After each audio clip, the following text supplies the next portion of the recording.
بسم اللہ الرحمن الرحیم۔ اللہ کے نام سے شروع جو بڑا مہربان نہایت رحم والا ہے۔ بھوکے کے لیے سوکھی روٹی بہت بڑی نعمت ہوتی ہے۔ اگر کوئی مردے کی قبر کھودے تو مالدار اور غریب میں فرق نہیں کر سکتا۔ اگرچہ سونا چاندی پتھر سے نکلتا ہے، لیکن ہر پتھر سے سونا چاندی نہیں نکلتا۔ غفلت کا سرما آنکھ سے صاف کر لے، اس لیے کہ کل تو بھی مٹی کے نیچے سرما ہوگا۔ توبہ کر سکتا ہے کہ دنیا کے بدلے آخرت خرید لے میری جان، ورنہ بہت پچھتائے گا۔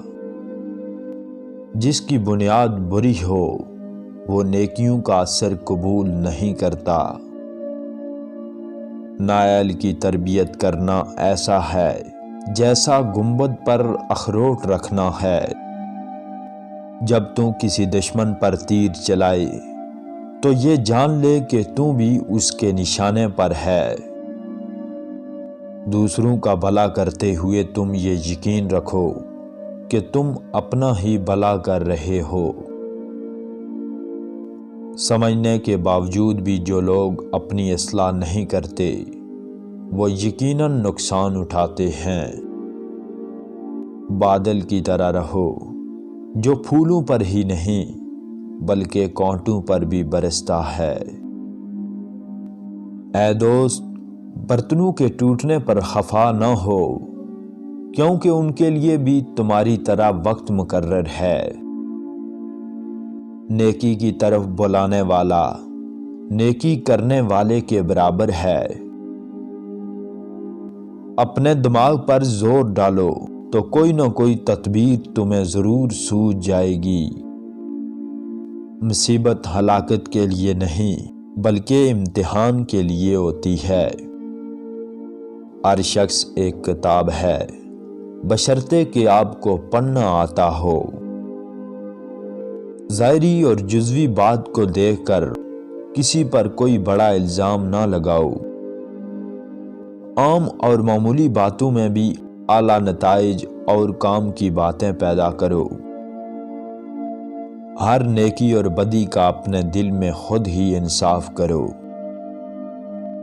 خاموشی کے بڑے فوائد ہیں، مگر معقول سوال کا جواب نہ دینا خوبی نہیں ہے۔ کوئی بات چھپانے کے قابل نہیں مگر کسی کے عیب۔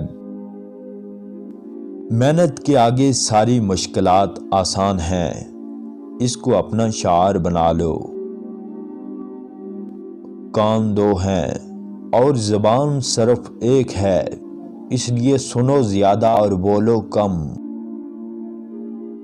عدل و انصاف کو دوسروں کے معاملات میں برتو اور رحم اور عفو کو ذاتیات میں۔ لوگ تجھ سے واقف نہ ہوں تو مضائقہ نہیں، لیکن تو لوگوں سے واقف نہ ہو تو بڑے افسوس کی بات ہے۔ برے الفاظ سے بچو، ان سے دل میں غصے کی آگ بھڑکتی ہے۔